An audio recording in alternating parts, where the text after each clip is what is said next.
Bismillahirrahmanirrahim. Assalamualaikum warahmatullahi wabarakatuh. Saya Jamaluddin, guru pendidikan agama Islam SMA Islam An-Nizam Medan.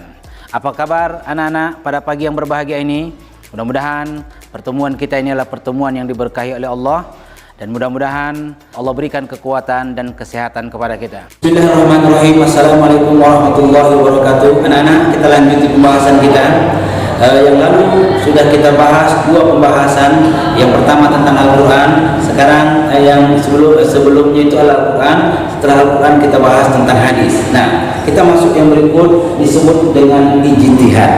Ijtihad itulah kesungguhan, semangat, kemauan. Itu arti dasar daripada ijtihad. Kalau dalam ayat disebutkan kalimat-kalimat ijtihad itu adalah kalimat orang yang bersungguh-sungguh.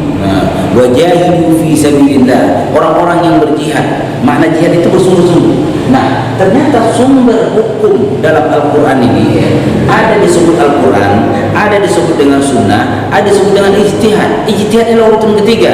Makanya aneh kalau ada orang menyatakan saya hanya berpegang dengan Al-Quran dan hadis. Kalau kau berpegang dengan Al-Quran dengan hadis, bagaimana kau menerjemahkan Al-Quran? Bagaimana kau menerjemahkan hadis? Kalau tidak ada pendapat para ulama, kita membutuhkan pendapat ulama. Kalau ada orang yang tidak menyatakan bahwa Imam Syafi'i, Imam Maliki, Imam Hanafi dan semua imam itu tidak perlu. Kenapa? Karena itu manusia biasa sama seperti kita. Enggak bisa. Kenapa? Mereka manusia biasa sama seperti kita. Tapi dari segi pemahaman mereka, dari situlah kita bisa mendapatkan bagaimana menerjemahkan Al-Quran sesuai dengan yang ini kan. Bagaimana kita menerjemahkan hadis? Kalau kita hanya berpegangan dengan Al-Quran, berpegangan dengan hadis lantas kita menerjemahkan itu apa? Itu berarti menerjemahkan dengan kemauan dan apa yang ada dalam akal kita. Berarti kita melebihi daripada ulama-ulama sebelumnya. Nah, jadi ada yang disebut ijtihad. Makna daripada ijtihad ini ada kesungguhan, ada kesemangat, ada kemauan. Jadi ada kesungguhan para orang-orang alim yang ahli dan pakar dalam bidangnya untuk membahas. Itu yang disebut dengan ijtihad. Nah, jadi sampai dengan apakah semua orang bisa berijtihad? Apakah kalau kita bisa berijtihad macam mana? Ini hukumnya apa nih? Kalau menurut ijtihad saya tidak. Tapi apa? Ijtihad itu ada syarat-syaratnya yang harus dipenuhi. Apakah orang yang dia itu tidak memahami Al-Quran boleh berijtihad? Usahakan itu orang yang hafal Al-Quran, paham ayat Al-Quran, paham hadis, belum tentu bisa dijadikan seorang mujtahid. Nah, jadi di sini pertama memiliki pengetahuan yang luas dan mendalam. Ada pengetahuan yang luas dan mendalam dalam berbagai hal, Al-Quran, hadis. Sampai tadi kalau kita mengkaji tentang Al-Quran, apakah Al-Quran itu turunnya Al-Quran itu Madaniyah atau Makkiyah berapa jumlah ayatnya berapa potongan ayatnya, di mana turun ayatnya Nah, itu sampai itu juga harus diketahui yang disebut dengan ulumul Quran. Ulumul Quran itu mengkaji tentang hal-hal Al-Quran. Nah, sampai nanti di mana turun ayat itu kemana khitab ayat itu juga sampai dengan hadis. Nah, ternyata apa? Bisa dia mengetahui hadis itu sahih, hadis itu mutawatir, hadis itu dhaif, hadis itu ahad namanya hadis mu'allaq hadis mu'dhal, macam-macam hadis semuanya. Dan seorang ahli ijtihad harus tahu itu semuanya.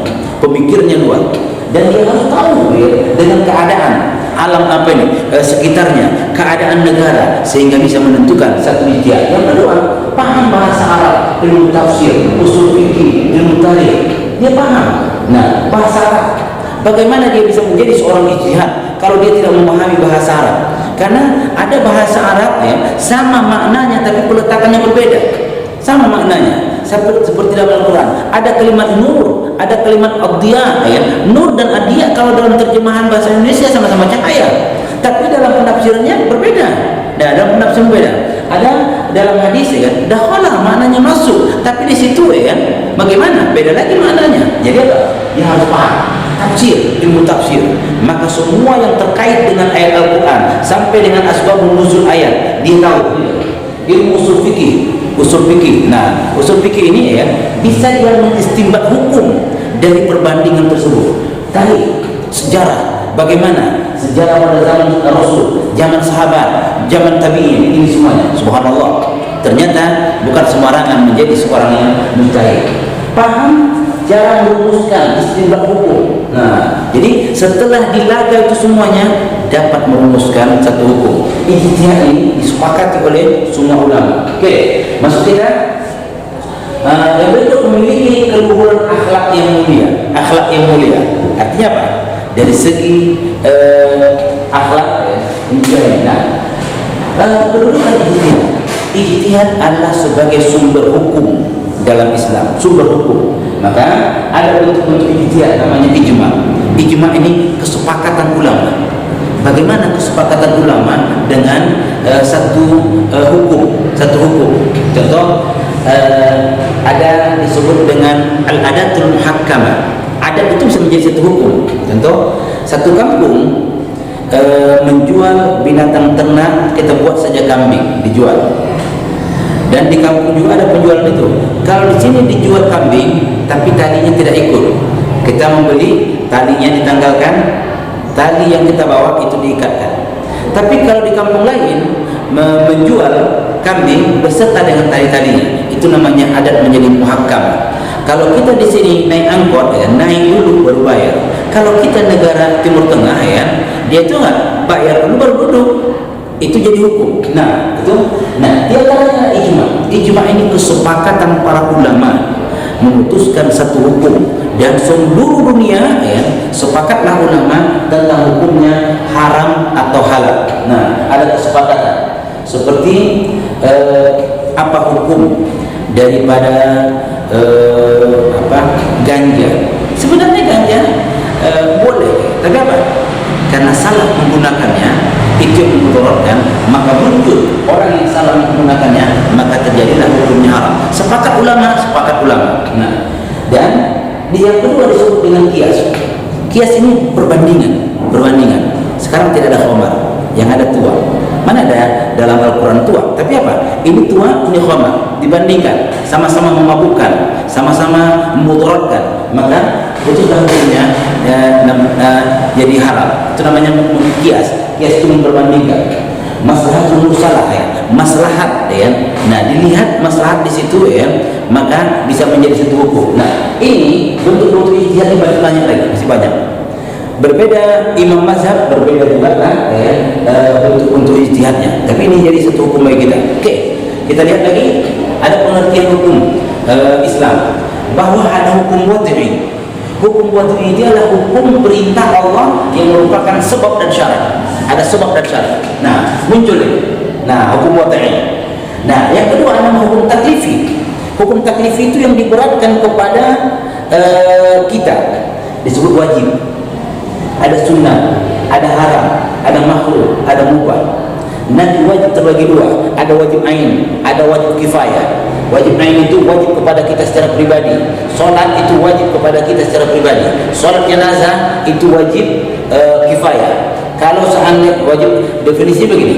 Kalau wajib kifayah itu ada sebahagian saja melaksanakannya, lepaslah hukum yang lain, nanti tidak berdosa. Tapi kalau satu pun di kampung itu tidak ada melaksanakan fardu kifayah, maka berdosa satu kampung. Mengucapkan salam hukumnya sunnah, tapi menjawab salah hukumnya wajib. Apakah semua menjawab dalam majlis taklim? Satu di antaranya yang menjawab sudah terlepas. Itu namanya wajib kifayah. Wajib ain secara pribadi, secara pribadi. Nah, definisi wajib dikerjakan berpahala, ditinggalkan berdosa. Seperti sholat. Sunnah dikerjakan berpahala, ditinggalkan tak berdosa. Tapi apa? Ada nilai plusnya. Jadi ada kita mendapatkan keuntungan. Kalau bahasa sekarang, ya, ditinggalkan pahala, ya, dikerjakan ada pahala, ditinggalkan kita rugi. Nah, kenapa? Ada nilai pahala. Haram kebalikan dari wajib, ya. Haram mengerjakannya, ya, pahala meninggalkannya. Itulah hukum haram. Makruh ini, seperti kalau kita sering makan jengkol, itu hukumnya makruh, dosa, ya, ditinggalkan pahala, ya. Kalau dikerjakan tak berdosa, dikerjakan tak berdosa, ya. Tapi kalau kita yang tidak gemar dengan memakan itu ya kan, nggak ada, artinya apa? Kalau kita tinggalkan dapat pahala kan?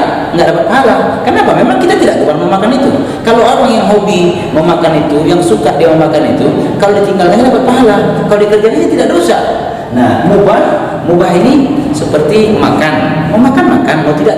Nah, ini, jadi ini namanya hukum taklifi. Nah, oke, kembali kita dengan ijtihad, bahwa ya, ini juga menjadi satu pembahasan yang kita juga harus buka buku dan kita mencari referensi yang lain untuk membuka wawasan kita ya dengan ijtihadnya. Artinya apa? Jangan kita sebagai orang Islam tertutup dalam memahami sehingga orang memutuskan satu hukum ya kan, seolah-olah itu sudah disepakati. Ada orang berkata ini ijtihad saya. Tak bisa kita menyatakan ini ijtihad saya, ini hukumnya haram, ini hukumnya halal. Apa landasan kita untuk menyatakan seperti ini? Adakah kekuatan-kekuatan yang sebagai dalil untuk berbuat di semuanya? Ya mudah-mudahan ini pembahasan yang membuat kepada kita membuka wawasan kita kembali. Islam itu luas, artinya apa? Kita harus kaji terus ya. Ketika kita tamat dari SMA ini ya, kita akan tidak akan pernah terlepas dari kajian. Kenapa? Inilah dalam kehidupan kita sehari-hari. Mudah-mudahan pertemuan kita ini pertemuan yang diberkahi oleh Allah. Mudah-mudahan kita dapat memahami dan bangkitkan semangat kita kembali untuk mengkaji dan memahami Islam. Lebih dan kurang mohon maaf. Assalamualaikum warahmatullahi wabarakatuh. Alhamdulillah Pak, selesai 3 Pak. Alhamdulillah, demikian video pembelajaran kita hari ini. InsyaAllah kita akan ketemu dalam video pembelajaran berikutnya. Jangan lupa like, comment, and share. SMA Islam An-Nizam, unggul, cerdas, Islami. Assalamualaikum warahmatullahi wabarakatuh.